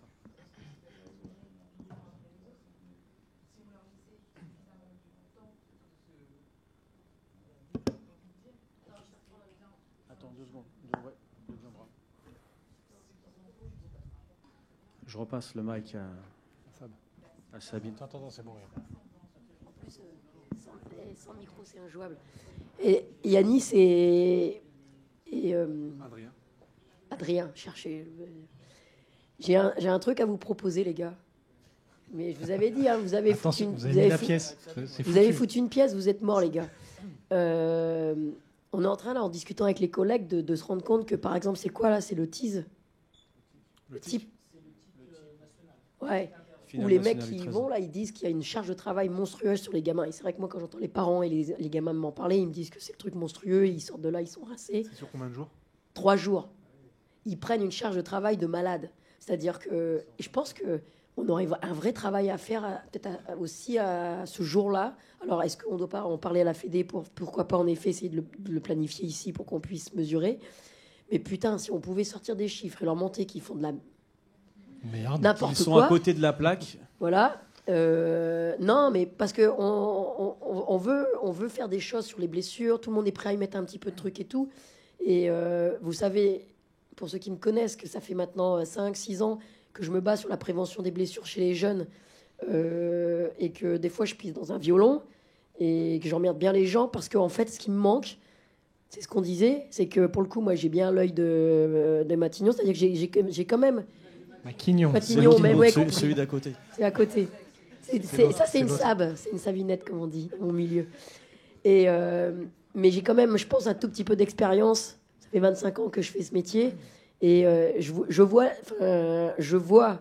où il y a des problèmes. Le problème, c'est qu'aujourd'hui, j'arrive pas à les objectiver. Et des chiffres comme ça pourraient m'aider à tenir mon business, quoi. Enfin, quand je dis mon business, c'est pas un business. Ah ouais, super. Et moi, je voulais faire juste un retour par rapport à Diandra. Moi, je l'ai connue quand elle était en sélection départementale du 93. Et déjà à cette époque-là, c'était une fille qui faisait temps de match full. C'est-à-dire qu'elle ne sortait pas des tournois, du temps de jeu du tournoi. Elle faisait rebond, montée de balle, je vais au bout. Elle faisait ça pendant tous les matchs parce qu'à côté, ça ne savait pas trop bien jouer et que c'était le phénomène de la Seine-Saint-Denis. Et donc, je pense qu'elle s'est déjà cramée à cette époque-là. Donc, moi, je la voyais, elle n'arrêtait pas, quoi, non-stop. Et un tournoi de Noël de 3 jours comme à l'époque, c'était un match et demi par jour, quoi. Donc, quand tu enchaînes 3 jours déjà comme ça, non-stop, plus la taille, plus les machins, les genoux, la totale, En tout cas, les déplacements, je les pense entraînements. qu'aujourd'hui, par rapport à tout ce qu'on dit, c'est une réelle.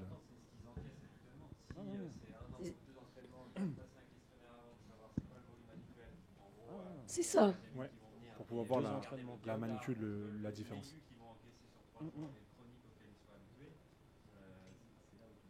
Deux en club et un en sélection, c'était Parce que tu vois, pour revenir à tout ce qu'on a parlé, c'est top, quoi, tu vois. Mais allez, c'est toujours pareil, c'est du subjectif. Mais on s'en sort encore un peu parce qu'on est dedans, on est là en permanence. Et en fait, là où je suis d'accord, oui, les médecins, quand ils disent ouais, il peut reprendre, et tu as complètement raison, les kinés et les médecins, tu peux reprendre, tu peux courir. Le mec, tu as envie de lui dire, tu vas mettre ton short, tu vas venir sur le terrain, tu vas voir ce que c'est, puis tu vas changer d'avis tout de suite. Et ils ne se rendent pas compte. Par contre, pour la petite histoire, aujourd'hui, Yanis le sait, je suis une des personnes qui donne ce qu'on appelle le feu vert aujourd'hui de la reprise sur le terrain, adapté ou pas, parce que j'y mets souvent des pincettes pour que justement la progressivité existe. Je le fais au feeling. C'est vrai que d'avoir les données, ça sera top.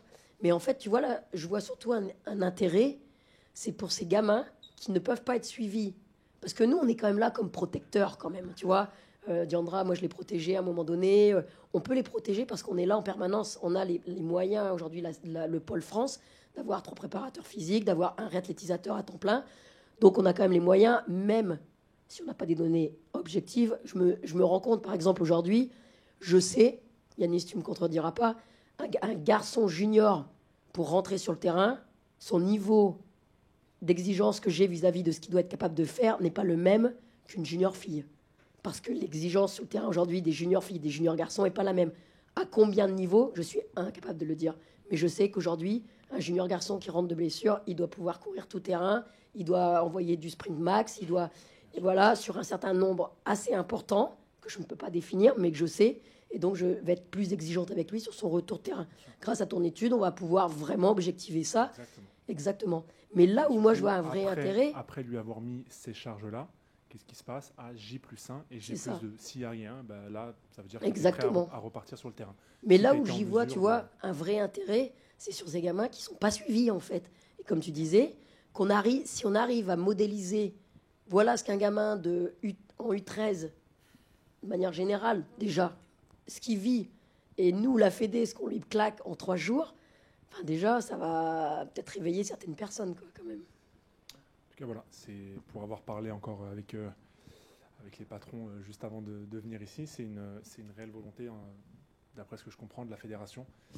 Ce projet est vraiment porté, en plus, par le directeur du pôle, qui fait partie de la DTN, Gilles Thomas, et c'est une réelle volonté de la fédération d'aller dans cet axe-là, de prendre cet axe-là de la performance. Il faut vraiment que tout le monde comprenne qu'on a tendance à dire c'est le futur, ouais, en fait, c'est pas le futur, hein, c'est déjà le présent, c'est voire même le passé. Donc c'est juste nous qui sommes extrêmement en retard dessus. Et voilà, on va essayer de corriger ça et de régler la mire, comme on dit, dans les prochaines années. Voilà, vous me laisserez juste un peu de temps. En réalité, ce n'est pas un projet de 3 ans. C'est un projet qui, là où on veut l'emmener, ou du moins ce qu'on a envie de faire, ça sera beaucoup, beaucoup, beaucoup plus long que ça. Mais c'est ça qui est motivant aussi. C'est ça qui me fait, en tout cas, moi, brûler de l'intérieur, quoi. Et je sais que je serai très bien accompagné, aussi bien, encore une fois, sur le terrain qu'en labo. Voilà. Bravo Yanis. Vous avez toutes et tous pu vous rendre compte un peu de l'ampleur du projet. Maintenant, personne ne sort tant qu'on n'a pas trouvé un nom au projet. C'est super important. Ah non, mission impossible, moi. En vrai, back to the future. On n'est pas obligé de le trouver maintenant, mais c'est vrai que si vous voulez contribuer à ça, il faut un nom qui claque. Il y aura un nom de thèse hyper relou qui fait Back to the future, qui fait 4 lignes, 100 virgules, 100 points, donc ça c'est obligatoire en écriture, mais il faut un nom pour le projet. On a parlé de monitoring, on a parlé de performance, on a parlé de basket, on a parlé de blessure. si on peut trouver un espèce d'acronyme qui sonne bien. Le DT. Audrey est sur un projet DTEC.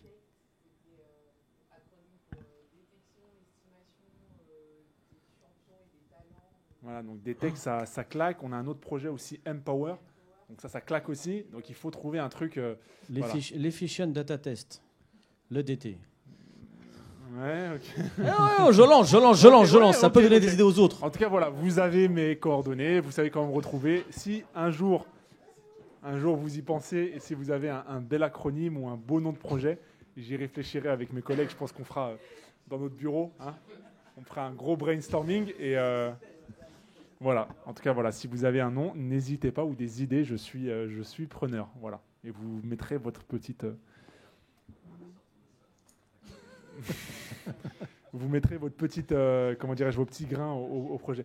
Il n'y a pas de chèque, il y aura juste... Il faut apprendre un truc en préparation physique. Il n'y a pas de notion d'argent, jamais. Ouais. Une bière. Jamais. Adrien a dit une bière. Tout est bénévole. C'est le bénévolat C'est vrai qu'on ne total. fait pas ce métier pour l'argent. Mais en tout cas, voilà. En tout cas, vous pourrez dire si votre nom est retenu. J'ai fait partie, en tout cas, de ce projet-là. Et ça, je trouve que c'est cool. Voilà. Merci en tout cas pour votre attention encore une fois. Merci à vous tous. C'est bon, on est au bout de ces 3 jours. J'espère que vous avez été satisfaits des différentes interventions qui vous ont été proposées. On a essayé de varier un peu de théorie ici dans l'amphi, un peu de pratique. De la pratique cool lundi, un peu moins cool aujourd'hui. Je l'avais dit en ouverture, je le redis là parce que c'est la fin. Je suis vraiment content d'avoir pu refaire cet événement en présentiel après avoir dû subir les effets du Covid. Bien sûr, les stagiaires de cette année, vous serez bien entendu les bienvenus si vous voulez revenir à l'édition de la semaine de l'année prochaine. On a une étudiante de l'année dernière qui est là et qui a fait toute la semaine. Donc le but, c'est ça, c'est que vous puissiez revenir vraiment à chaque fois. Dans les petites idées qu'on a sous le coude pour l'année prochaine, on devait le faire cette année, mais internationaliser le colloque, faire venir des collègues étrangers. Avec Yanis, on a essayé d'activer des pistes. Fabrice, tout à l'heure, m'a dit n'hésite pas aussi, il a quelques noms qu'on pourrait éventuellement faire venir. Donc c'est une évolution un peu, encore aller plus loin dans l'ouverture de ce qui se fait autour de nous, aller chercher dans les pays étrangers, voir ce que les collègues font. Et puis voilà, essayer de toujours vous proposer d'autres intervenants, d'autres thèmes. En tout cas, merci à tout le monde. J'aurais besoin d'un tout petit peu de coup de main pour ramener tout ça au pôle. Et puis, tu sais, on va y aller après le plus vite possible. Et puis voilà. Bon, les stagiaires, on se retrouve demain. C'est pas fini, malheureusement. Pour ceux qui ne sont pas partis. Ah, j'ai pas oublié. Eh non. Voilà, je vous libère. Passez une bonne soirée à tous et puis à bientôt.